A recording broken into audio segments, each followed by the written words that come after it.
সুদীপার সংসার 7 দিন রং তার ভরে যাবে তোমাদের মনে। মা হওয়া কি মুখের কথা বলুন, আছে নানান ঝক্কি, নানান ঝামেলা। নমস্কার, আমি সুদীপা চ্যাটার্জি। শুরু করছি Fortune edible oils and foods presents সুদীপার সংসার, co powered by Rumpa jewellery and in association with Deep Prakashan, আমাদের স্টাইলিং পার্টনার ক্লাব সেলুন। আর আমাকে সুন্দর শাড়ি আর গয়নায় সাজিয়েছে আজকের জন্য সুদীপা চ্যাটার্জি স্টোর। মা, জীবনে প্রথম পাওয়া উপহার মা। আর এই মাতৃত্ব এর স্বাদ থেকে বঞ্চিত থাকেন বহু মহিলারা। ঠিক সময় ঠিক কাজটা করা হয়নি বা ঠিক সিদ্ধান্তটা নেওয়া হয়নি ঠিক সময়, তার জন্য একটা বাধা। কি করব? আমি চাই আমার বাচ্চাকে, যেটা আমার ছিল, কেমন দেখতে হবে, আমার যে সন্তান, আমার রক্ত যার মধ্যে দিয়ে বয়ে যাবে, আমার ফ্যামিলির যে বৈশিষ্ট্যগুলো যে বহন করবে, আমি চলে যাওয়ার পরও যে আমার ফ্যামিলিকে বাঁচিয়ে রাখবে, তাকে কেমন দেখতে হবে, শুধু সেটা দেখতে চেয়েছিলাম একবার। আর সেইখান থেকেই আমার মাতৃত্বের জার্নি শুরু।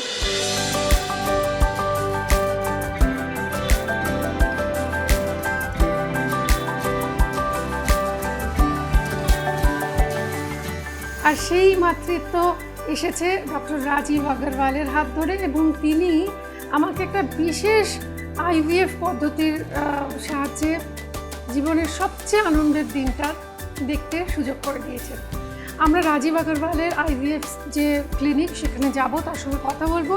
কিন্তু তার আগে আজকে যিনি অতিথি, আমাদের বিশেষ অতিথি যিনি এসছেন আপনাদের মধ্যে থেকেই, তাকে ডেকে নেব। আমাদের সঙ্গে রয়েছেন বারাসাত থেকে মালবিকা চক্রবর্তী। স্বাগত জানাই তাকে। কি মিষ্টি দেখতে তোমাকে গো। তোমাকেও খুব সুন্দর দেখতে গো। সামনাসামনি এসে তোমার হাসিটাও ভারী মিষ্টি, গজদাঁত আছে বলে আরও সুন্দর লাগে। Truly lucky. মালবিকা, প্রথমেই যেটা জিজ্ঞাসা করব, জীবনের একটা গোটা অধ্যায় তোমার এখনো বাকি, সেই অধ্যায় শুরু করার আগে মা এই শব্দটা তোমার কাছে কি মানে নিয়ে আসে? মা আমার কাছে অনেকটাই বড়, কারণ এখন যেহেতু আমার 5 বছর হয়ে গেছে বাবা নেই। বাবা মারা যাওয়ার পর থেকে যে একটা নতুন আমাদের যুদ্ধ শুরু হয়েছে, সেটা খুব বাবা নেই বলেই বোঝা যাচ্ছে যে আমাদের এখন অনেক কিছুতে স্ট্রাগল করতে হয়। সব কিছুতে, যেরকম আমাদের বিজনেস আছে, বিয়ে বাড়ি, তো সেখানে আমরা কিছুই জানতাম না। বাবা চলে বাড়ি ভাড়া দেওয়া। হ্যাঁ হ্যাঁ, আরে বাবা তো ঝুঁকির। হ্যাঁ ভীষণ। তো সেটা কিছুই পারতাম। হঠাৎ করেই চলে গেল? হ্যাঁ, হঠাৎ করে। কি হয়েছিল? তার কিডনির প্রবলেম ছিল, কিন্তু সকালবেলা দিকে আর মাকে নিয়েই হাঁটতে গেছিল, তো হঠাৎ করে হার্ট অ্যাটাক হয়ে যায়। তখন আমিও বাবাকে হারিয়েছি, মাকেও হারিয়েছি। বাবা মা হচ্ছে জীবনের শ্রেষ্ঠ সম্পদ। তো যাই হোক, ও রান্না খুব ভালোবাসে। ওদের বিয়ে বাড়ির ভাড়া দেওয়া হয় কোথায়? বারাসাতে চাপাডালি মোড়ে। চাপাডালি মোড়ে। কি নাম বিয়ে বাড়ি? লক্ষ্মীভিলা। লক্ষ্মীভিলা। তুমি তো সেই লক্ষ্মী, কি মিষ্টি মেয়ে না? তো মা মেয়ের জার্নি কিরকম সেটা আমরা আড্ডা দিতে দিতেই শুনবো। কিন্তু কি শেখাবে আজকে শেখাবো হচ্ছে কি কাতলা মাছের চপ। কাতলা মাছ বাজারে গেলে না, আমি সত্যি বলছি, ইলিশ চিংড়িরও আগে আমার চোখে আসে কাতলা। পুরিয়ে বাবা 14 কেজির কাতলা, ইয়াব বড়কা বড়কা সাইজ, এত বড় মাথা, এরম করে তাকিয়ে রয়েছে।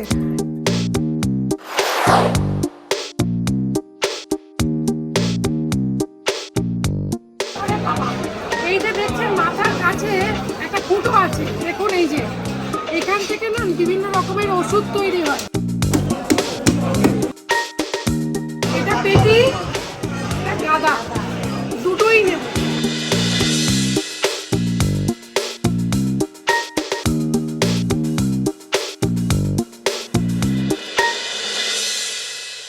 এবার যেটা করব, কাতলা মাছের চপ বানানোর জন্য কি কি লাগছে আমি দেখতে পাচ্ছি। কাতলা মাছ, আচ্ছা, যখন কাঁচা মাছে করবেন না, গাদার মাছ নেবেন। পেটিতে 1 নম্বর অনেকটা মাছ নষ্ট হয়, কেননা চামড়া চর্বিতে অনেকটা চলে যায়, আর পেটির মাছে না ফ্যাট থাকে। তো সেই জন্য গাদার মাছ কাঁটা একটু বেশি ভাজতে হলেও বেছে নেবেন। আমরা বেছে রেখেছি, এটা অ্যাকচুয়ালি আমাদের বাড়ির ঝোলের মাছ, বেঁচে গেছিল। আর লাগছে কাঁচা ডিম। তুমি বলো। কাঁচা ডিম আছে, পেঁয়াজ ফ্রাই করে বাটা আছে, কাঁচা লঙ্কা, এখানে আছে ধনে পাতা, পার্সলে পাতা, শুকনো লঙ্কা ভেজে গুঁড়ো করা, লঙ্কার গুঁড়ো, এখানে আছে হচ্ছে আদা বাটা, এখানে হচ্ছে রসুন ভাজা সেটাকে পেস্ট করা, আর ওটা চিনি, নুন, আর প্যানকো ব্রেড ক্রামস রয়েছে। বাড়িতে যদি প্যানকো ব্রেড ক্রামস না থাকে, পাউরুটির চারধারটা বাদ দিয়ে যদি সাদা পাউরুটি হয়, ওটাকে মিক্সিতে একটু গ্রাইন্ড করে নিয়ে নই দিয়েও হয়ে যায়। আমরা তেলটা গরম বসিয়ে দিয়েছি, ব্যবহার করছি Fortune refined sunflower oil. Fortune refined sunflower অয়েলের প্রতি 1 লিটারে আপনি পেয়ে যাচ্ছেন 910 গ্রাম, সুতরাং দাম নেই গ্রাম দেখো। এর মধ্যে দেওয়া হচ্ছে আদা বাটা, ভাজা রসুন বাটা, শুকনো লঙ্কার গুঁড়ো। যদি চান কিশমিশ একটু কিমা করে মানে চপ করে দিয়ে দিতে পারেন। এটা কি দিলে? শুকনো খোলায় ভেজে রাখা লঙ্কা গুঁড়ো, পার্সলে পাতা কুচি। এটা হ্যাঁ হ্যাঁ, কি ভালো গন্ধটা। পার্সলের পর ধনে পাতা কুচি, কাঁচা লঙ্কার কিমা। এটা কি গো? এটা হচ্ছে কি পেঁয়াজটাকে ভেজে তারপর বাটা, পেঁয়াজ ভাজা বাটা, মানে বেরেস্তা বাটা, কিন্তু বেরেস্তার মতো অতটা ব্রাউন নয়। নুনটা দিলাম, এটা দিয়ে মাখতে সুবিধা হবে। আমি যাবো একটু ওদিকে। হ্যাঁ,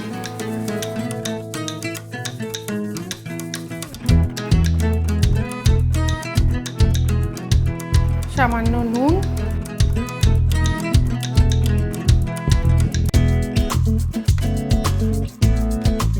আমি ব্যবহার করছি ফরচুনের সাত্তু বা ছাতু। এটা কেন চেয়েছিলে? বাইন্ডিং এর জন্য চপটা। আচ্ছা, একটু বাইন্ডিং এজেন্ট হিসেবে ছাতু।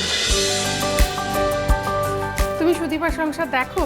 একদম প্রথম দিনই তুমি তোমার মেসেজ পেয়েছি, আমাদের কি ভালো লেগেছে পুরো গোটা টিমের। এই যে তোমরা মেসেজ করছো এত এবং সবাই পার্টিসিপেট করতে চাইছেন আপনারা, এটা না আমাদের মনোবলটাকে বাড়িয়ে দিয়েছে। আমরা একটু ভয় ভয় ছিলাম অনেস্টলি, যে সবার ভালো লাগবে কি না। এবার কি করবো বলো? এবার একটু চিনি দেবো হালকা, সামান্য ফরচুনের রিফাইন্ড সুগার।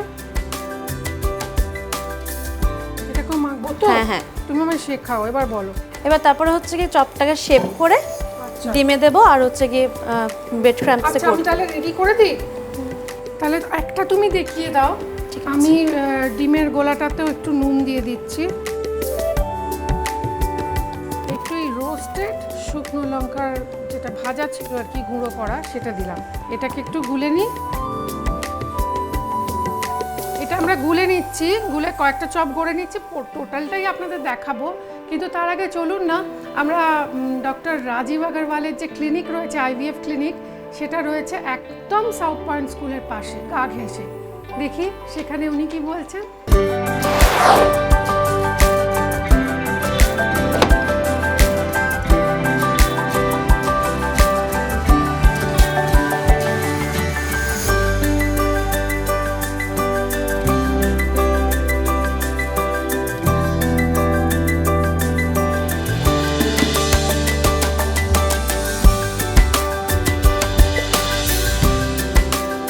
আমরা এসে গেছি ডক্টর রাজীব আগরওয়ালের ক্লিনিকের, সাউথ পয়েন্ট স্কুলের ঠিক পাশের বিল্ডিংটা। খুব ইজি চলে আসা, আমরাই চলে এসেছি। ভীষণ ভালো লাগছে আপনাকে আবার দেখে। অনেকে না IVF-টা নিয়ে একটা বলতে চায় না, ধরুন ওনার বেবি IVF থ্রু হচ্ছে, কেন বলতে চায় না আমি বুঝতে পারি না। আমার মনে হয় এটা একটা সামাজিক একটা সোশ্যাল ব্যাপার, যে সবাই মনে করে যে যদি আমি IVF এর কথাটা সামনে আনি, লোকজন ভাববে হয়তো আমার মধ্যে কোনো দোষ ছিল, আমি নিজের থেকে প্রেগনেন্ট নিতে পারছিলাম না, নিশ্চয়ই কোনো একটা সমস্যা ছিল। আর IVF বেবিকে এখনো লোকজন নর্মাল হিসেবে ধরে না। 50 বছর ধরে আজ IVF হচ্ছে, কোটি কোটি বাচ্চা IVF এর মাধ্যমে জন্মেছে, এবং এতটা রিসার্চ করে দেখা গেছে যে IVF বেবিজ আর অ্যাবসলিউটলি সিমিলার অন্যান্য নর্মাল বেবিজ এর ক্ষেত্রে। অনেক এমন সমস্যা আমরা IVF এর মাধ্যমে সরাতে পারি, যাতে ফিউচারে সেই বাচ্চার কোনো যেন অসুবিধা না হয়। আচ্ছা, IVF খুব পেইনফুল প্রসেস, সবাই আমাকে জিজ্ঞাসা করেন। একেবারেই নয়, এটা বুঝতে গেলে না IVF এর প্রসেসেস গুলো, পার্টস গুলো বুঝতে হয়। IVF এর প্রথম পার্ট হচ্ছে কিছু ইনজেকশন লাগানো। এবার হ্যাঁ, ইনজেকশনটা একটু পেইনফুল হতেই পারে, কিন্তু সেটা 10 থেকে 12 দিন লাগানো হয়, খুব বেশি দিন নয়। এমন না যে দীর্ঘদিন ধরে ইনজেকশন গুলো চলছে। সেকেন্ড পার্ট হচ্ছে এগ কালেকশন মানে ডিম্বাণুটাকে শরীরের বাইরে বার করা, সেটা করার সময় আমরা অজ্ঞান করে দিই। যেহেতু অজ্ঞান থাকেন মহিলা 5 মিনিটের জন্য, তাহলে ব্যথা হওয়ার কোনো প্রশ্নই নেই। এবার সেই যে ভ্রূণটা আমরা তৈরি করি, সেটা আমরা যখন জরায়ুর ভিতরে দেওয়া হয়, প্রসেসটা এতটাই সহজ যে সেখানে ব্যথা হওয়ার কোনো কারণ নেই। হ্যাঁ, তাহলে লোকজন বলে কেন যে আইভিএফটা পেইনফুল? আমার মনে হয় এই ব্যথাটা অন্য জায়গা থেকে আসে। আর্থিক ব্যথা, একটা খরচা হচ্ছে, কাজকর্ম ছেড়ে দিয়ে অফিস থেকে এসে এখানে বসে থাকা, তার একটা ব্যথা, একটা পারিবারিক ব্যথা, একটা সামাজিক ব্যথা, একটা অ্যাংজাইটির ব্যথা, একটা ফেলিয়ারের ব্যথা। আমার মনে হয় ব্যথাটা এই জায়গা থেকে আসে, এবং এই সব কারণে হয়তো ইনজেকশনের ব্যথাটাও আরো বেশি হয়ে দাঁড়ায়। আর আরেকটা প্রশ্ন আমাকে আমার বন্ধুরা করেছে যে শুধুমাত্র আইভিএফ বা কোনো কমপ্লিকেশনস থাকলে কি ডক্টর রাজীব আগরওয়ালের কাছে যাবো, এমনি নরমালি যেতে পারবো না? আমার কাছে ইনফ্যাক্ট এমনও পেশেন্ট আসেন যারা এখনো বিয়ে হয়েছে, বাচ্চার কথাই হয়তো ভাবছেন না, ভাবছেন যে আমি 2 বছর কিংবা 3 বছর পরে প্রেগনেন্সি নেব, এখন থেকে শুধু একটু বলে দিন সবকিছু ঠিক আছে কিনা, প্ল্যানিং করছেন। যাদের নর্মাল কনসেপশন হয়েছে তারাও আসেন। কোনো গাইনোকোলজিক্যাল সমস্যা, আমাদের হয়তো জরায়ুতে একটা টিউমার আছে, ফাইব্রয়েড আছে, এন্ডোমেট্রিওসিস আছে, পলিসিস্টিক ওভারি আছে, একটা কম বয়সী মহিলা, তার একটা পিরিয়ড নিয়ে কোনো সমস্যা থাকছে, মানে নরমাল গাইনোকোলজিক্যাল সমস্যা নিয়েও আসে। Thank you so much. আমরা কিন্তু আবার আসবো, কারণ আমার আজকে এখনই মনে হচ্ছে যে সময়টা চলে যাচ্ছে, কিন্তু আরো অনেক প্রশ্ন আছে। আপনি আমাদের অ্যালাউ করবেন? Most welcome. এইবার আমার কিন্তু আসল জিনিসটাই জানা হয়নি, ও কি করে, মানে তুমি বিয়ে বাড়ি সামলানো ছাড়া আর কি করে? আমি হচ্ছে প্রফেশনাল একজন মেকআপ আর্টিস্ট। এছাড়া হচ্ছে গিয়ে আমি একাডেমি আছে আমার, সেখানে আমি স্টুডেন্টদেরকে শেখাই মেকআপ। আর ওই জন্য এত গ্লোয়িং। আচ্ছা, সিক্রেট জানতে হবে। আর চপগুলো গড়ছিলে কিভাবে একটু দেখাও, যখন ডাক্তারবাবুর সঙ্গে কথা বলছিলাম। আচ্ছা, যেগুলো গড়া হয়ে গেছে ওগুলো ভাজতে দেবো? হ্যাঁ হ্যাঁ, এই দেখুন এরকম দেখতে হয়েছে। এবার এইগুলোকে ভাজার জন্য এরকম একটা ছান্তা নিন, এরকম একটা ছান্তায় 4খানা বসিয়ে দিন, বসিয়ে ওদের ছেড়ে দিন ওদের মতো।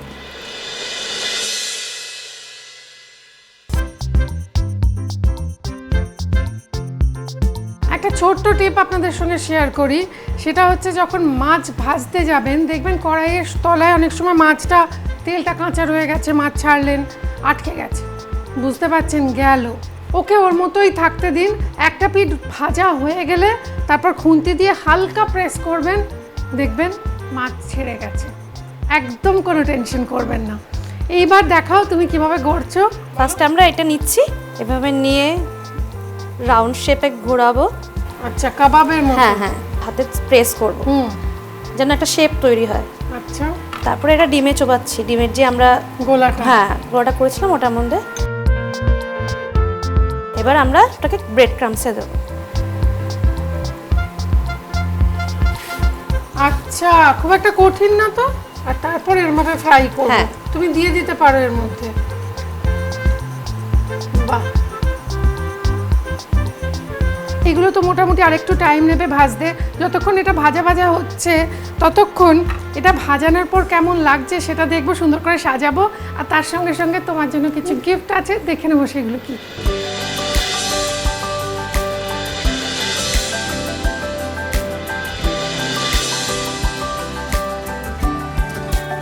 ফরচুনের তরফ থেকে রয়েছে একটি gift hamper, Rumpa premium gold plated জুয়েলারির তরফ থেকে রয়েছে একটি আকর্ষণীয় গিফট, দীপ প্রকাশনের তরফ থেকে রয়েছে রবীন্দ্রনাথ ঠাকুরের এই সুন্দর একটা ছবির সেট এবং আমার একটা বই, সুদীপা চ্যাটার্জির তরফ থেকে রয়েছে একটা গিফট, ক্লাব সেলুনের তরফ থেকে রয়েছে 2000 টাকার গিফট ভাউচার, সুদীপার সংসারের এন্টার ইউনিটের তরফ থেকে রয়েছে একটা সুন্দর মাছ। খুশি? একদম খুব খুশি। চলো একটু খেয়ে দেখি কিরকম হয়েছে। তুমি একটা, আমি একটা।